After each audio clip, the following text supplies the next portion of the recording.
Comme souvent, la classe politique est toujours dans la réaction. L'anticipation, a priori, ne fait plus partie de leur domaine de compétences. Pourtant, c'est somme toute leur rôle. Le gouvernement, suite à l'histoire du maire démissionnaire de Saint-Brévin qui se serait fait cramer sa baraque et ses bagnoles par, on dit, des membres de l'ultra-droite, mais bon, faut le prouver aussi, c'est facile de pointer du doigt. Il fut un temps dans d'autres périodes de notre histoire où ce type de comportement a été fortement condamné après ce fameux deuxième conflit mondial. Ces immondes individus condamnaient une communauté, condamnaient un groupe, disaient que c'était eux les responsables, mais à qui profite véritablement le crime? En tout cas, dans le cas présent, comme je l'ai dit, nos gouvernants sont plus dans la réactance fofolle que dans la réflexion. Ils vont nous sortir un centre d'analyse et de lutte contre les violences faites aux élus. Eh ben dis donc, ils vont être contents les élus, ça va leur faire une belle jambe. Après, ça m'amène à une réflexion. Ça fait quand même des dizaines d'années, pour pas dire des siècles, mais bon, on va rester somme toute cantonné à un champ limité, que l'on voit nos politiques qui vivent, somme toute, vivement dans une impunité plutôt sympathique pour eux, malgré tous leurs manquements. Alors, cela, ce n'est pas réservé à ce domaine de notre société, parce que dans tous les pôles de celle-ci, on a un retour à l'autojustice, à bon ou à mauvais escient. Bon, ceci me semble tout à fait naturel, car quand on constate les actions de notre autorité légale, on voit qu'elles sont largement insuffisantes et qu'il y a des passe-droits pour beaucoup et notre classe politique n'est pas la dernière. Ça va sans dire que l'autojustice est condamnable et condamnée par la loi. Bah oui, quand même. Car par nature, c'est un comportement criminel, cela va sans dire. Mais je pense, de façon tout à fait objective, vous me connaissez, que ce type de cas va se multiplier. De la simple injure sur le marché, au coup de poing, au cramage de véhicules, pourquoi pas même à l'élimination physique? Moi, ça me choquerait pas plus que ça de le voir. Pourquoi? Puisque on voit bien que notre société se durcit, que les relations interpersonnelles sont de plus en plus agressives. Alors, foncièrement, pourquoi nos politiques traverseraient ça comme étant un bonheur personnel de tous les jours? Non, je pense pas. En tout cas, en faisant leur nouveau petit centre d'analyse et de lutte contre les violences faites aux élus, ils ne font que nous pondre un nouveau Grenelle de l'environnement. Comme ils aiment bien utiliser des grands mots. Mais dans tous les cas, si ça continue comme ça, s'ils suivent le même chemin, et s'ils ne revoient pas un petit peu leur copie au niveau de la nature même de nos élus, à savoir les comptes qu'ils ont à rendre à leurs administrés. Si rien n'est fait, bah déjà ce centre d'analyse, il fera que faire de la statistique et cela n'aura aucun intérêt. Oh, ça pourra faire winner tout à loisir, mais ça n'apportera rien. Alors, on va aller regarder un petit peu l'article dont je vous cause, voir un petit peu de quoi il est question et qu'est-ce que nous ont prévu nos chers élus. En tout cas, notre cher gouvernement. Alors là, ça, c'est un article qui nous vient de France Info. Démission du maire de Saint-Brévin, les décomptes des agressions d'élus manquent de précision. Le gouvernement va lancer son centre d'analyse et de lutte contre les violences faites aux élus. Actuellement, les chiffres des agressions d'élus recensés par le ministère de l'Intérieur sont différents de ceux de l'Association des maires de France. Bigre. Alors attendez, on va peut-être agrandir un petit peu pour que ce soit plus visible pour vous. Voilà, comme ça, c'est mieux pour vous. Non, vous pensez pas, peut-être un petit peu trop. La démission du maire de Saint-Brévin à Loire-Atlantique a remis en lumière les agressions d'élus, mais pour l'instant, le recensement de ces violences est partiel. Il existe deux décomptes, le recensement du ministère de l'Intérieur et celui de l'AMF. L'un et l'autre manquent de précision. Le représentant David Liesnard de l'AMF demandait le 11 mai une étude précise du phénomène d'agression d'élus, et de son côté, le gouvernement va lancer la création d'une cellule dédiée au sujet. D'accord. Nous ne cessons d'alerter sur l'urgence à agir. Les violences subies par le maire de Saint-Brévin, Yannick Morez, sont évidemment gravissimes. Sa démission s'ajoute à celle de nombreux élus victimes d'agressions mettant en danger leur vie, et seulement en raison de leur mandat. J'aimerais voir le monde merveilleux où chaque maire de France ayant quelques difficultés sera suivi par 3 policiers 24 heures sur 24 et 7 jours sur 7. Ou alors, je ne sais pas, là on va embaucher 20 ou 30 000 personnes donc, pour la sécurité pour les événements des Jeux Olympiques de 2024 à Paris. Bah, peut-être qu'il ne faudra pas licencier tous ces gens-là après, mais simplement leur attribuer. On a 36 000 communes en France. Bon, je pense pas que les 36 000 en ont besoin, puisque je pense que toutes les villes qui ont une police municipale n'ont pas besoin de ça. Donc déjà, on aura 3 fonctionnaires municipaux qui vont s'occuper de protéger donc le maire. Et après, il y a tout le conseil municipal, hein, parce qu'il va falloir les protéger aussi, ces gens-là. Donc, je pense que le chômage en France va être résorbé.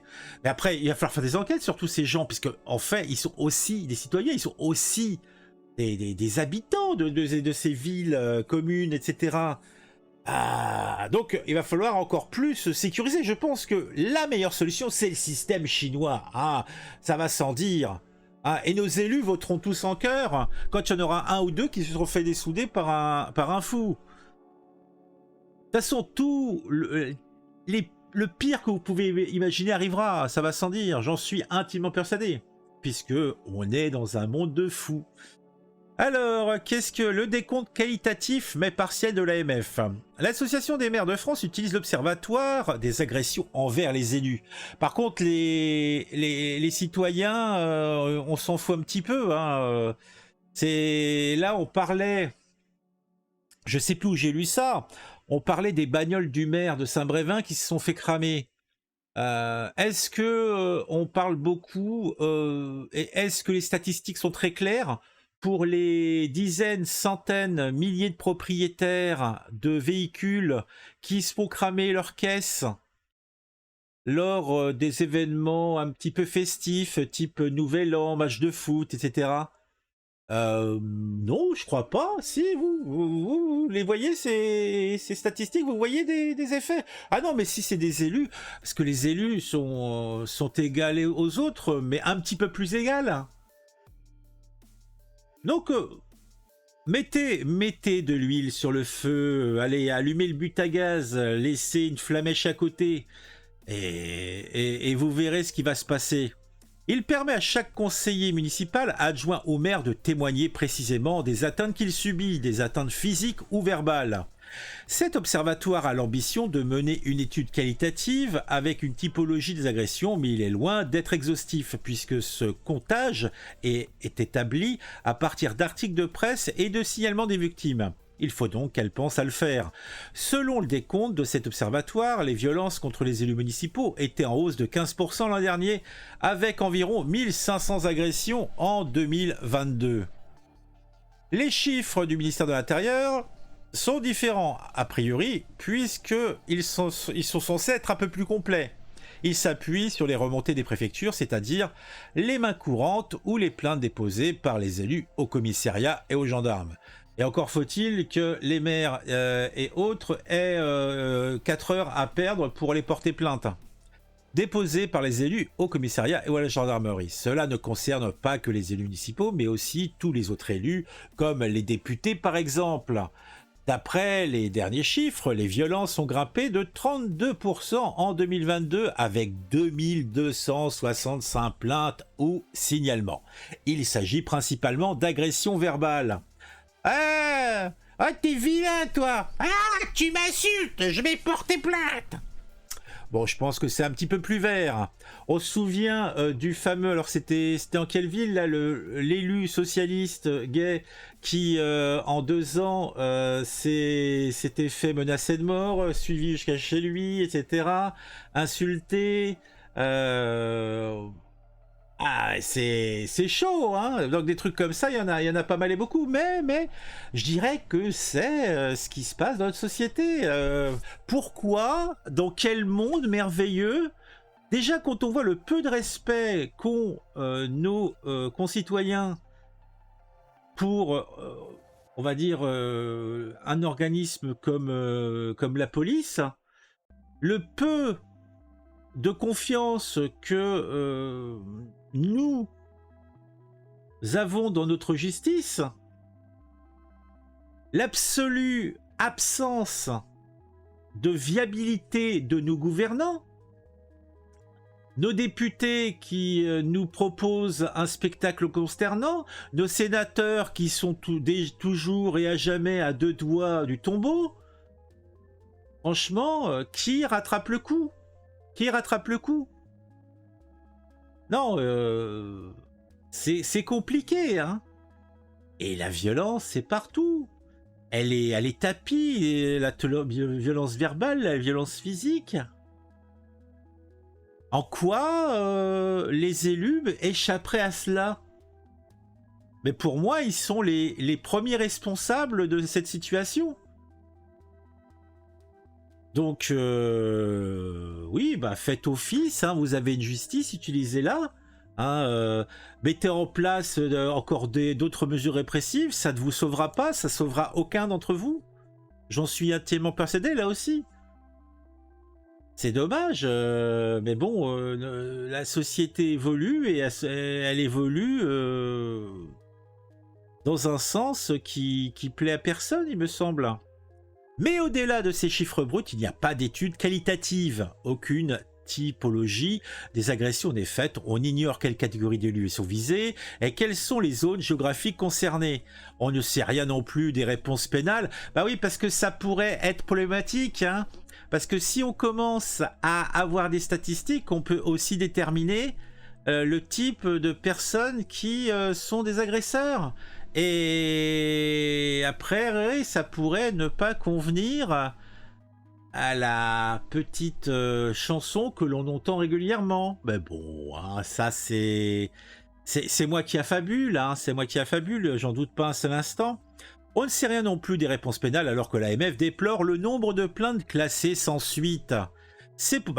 Quand tu vois que tu as des gens qui violentent, qui zigouillent et qui passent quelques semaines, quelques jours, parfois rien, bah tu te poses des questions et tu te dis bah oui, bah c'est normal que ça soit classé sans suite.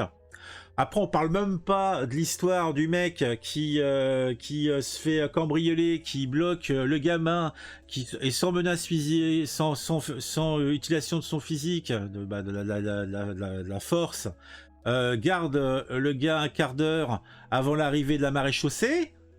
Il se prend 2 ans avec sursis. Et le gamin qui est venu le cambrioler se prend 6 mois avec sursis. Bah moi je dis, tant qu'à faire, autant lui éclater sa tête au gamin. Hein, pourquoi pas aussi le finir à l'appel bon, il se prendra 10 ans, il se prendra 15 ans, mais au moins, il aura profité, je sais pas. Bon, je plaisante. Mais la vérité, elle est là, c'est qu'en fait, il y a aussi un problème avec la justice. Mais la justice, ce n'est que simplement l'application de choses qui sont décidées par nos élus. Hein, la justice ne fait qu'appliquer des lois. C'est compliqué, hein. C'est compliqué. En tout cas, David Lisnard, donc le fameux patron des maires, des petits maires de France, donc de l'AMF, veut prendre pour exemple ce qui se fait déjà pour les violences conjugales chaque année. Le ministère de l'Intérieur fournit une étude très détaillée des morts violentes au sein du couple. Voilà. Donc, Que dire, que faire? Bah pas grand-chose, hein, mes bons amis. Mais tout ça sent particulièrement mauvais.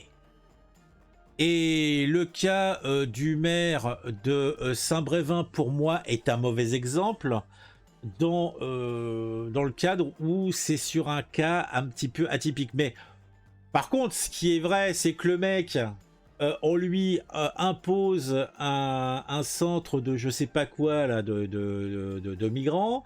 Bah, il l'applique, a priori, il est même enthousiaste. Hein, et puis, quand il se retrouve dans la merde, bah, il se retrouve seul. Donc, je comprends bien que c'est dommage pour lui.